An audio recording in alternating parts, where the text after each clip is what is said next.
May 5th, 1993.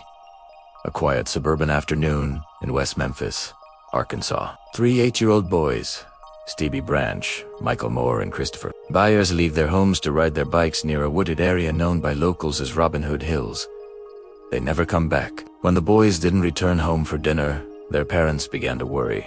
A frantic search started, first with neighbors and friends, then with local police officers. The night grew darker, the woods seemed endless, and fear crept through the small southern town. The next day, searchers discovered something horrifying. In a muddy drainage ditch, the bodies of the three boys were found naked, beaten, and bound with their own shoelaces. The scene was brutal. The small community of West Memphis was shattered. Before we continue, help the channel, subscribe, and leave your like. The horror of the crime was too much for anyone to process. Rumors spread quickly. The police, under immense pressure to find answers, needed someone to blame, and soon their attention turned to three local teenagers: Damien Echols, Jason Baldwin, and Jessie Misskelley Jr. They were outsiders. They wore black, listened to heavy metal, and read books about witchcraft. In the middle of America's satanic panic of the early 90s, that was enough to make them suspects. Detectives called them in for questioning. Jessie Misskelley, just 17, and with a low IQ, was interrogated for nearly 12 hours. Without a lawyer, without his parents, after hours of confusion, pressure, and exhaustion, Jessie gave a confession. But it was full of inconsistencies. He got the time of the crime wrong. He mixed up the details of the scene.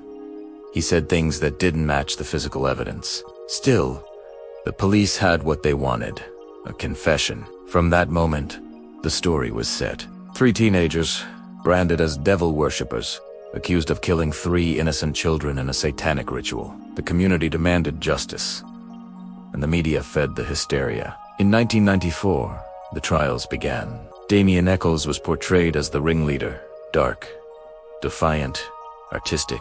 Jason Baldwin and Jessie Misskelley as his loyal followers. The evidence, circumstantial, fibers that could have come from anyone's clothes, a knife that didn't match the wounds, and Jessie's shaky confession, but the jury saw what they wanted to see.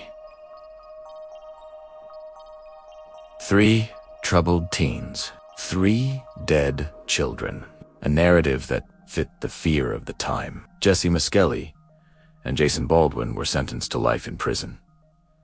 Damien Echols, to death. As years passed, doubts began to grow. Lawyers, journalists, and documentarians started to question the case. And in 1996, HBO released a documentary that would change everything. Paradise Lost. It revealed how weak the prosecution's evidence really was, and how much emotion, fear, and prejudice had driven the verdict. The documentary sparked national outrage. Celebrities like Johnny Depp, Eddie Vedder, and Peter Jackson joined the fight to free the three men. For years, they worked behind the scenes, funding DNA testing and legal appeals. Finally, in 2007, the results came back. None of the DNA found at the crime scene matched Damien, Jason, or Jessie. Instead, a single hair found in the bindings matched the stepfather of one of the victims, Terry Hobbs. It was a revelation that shook the foundation of the entire case. But by then, Damien had spent nearly 2 decades on death row. Jason and Jessie had lost their youth, their freedom, their lives. In 2011, after 18 years in prison, the state of Arkansas offered a deal, the Alford plea. It allowed them to plead guilty while maintaining their innocence. It was a legal paradox. Admit guilt, but never confess. And with that, the West Memphis Three walked free. They stepped into the sunlight as men who had entered prison as teenagers, but they were not exonerated. Their names still carried the weight of the murders. The state still claimed justice had been served, and the real killer, whoever that was, had never been found. The story of the West Memphis Three is more than just a murder case. It's about fear. It's about the dangers of hysteria, and what happens when society demands answers before finding the truth.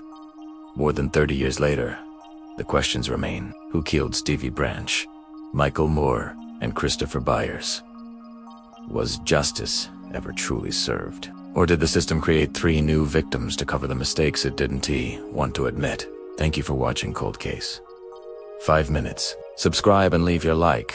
Stay curious, and remember, every mystery deserves to be remembered.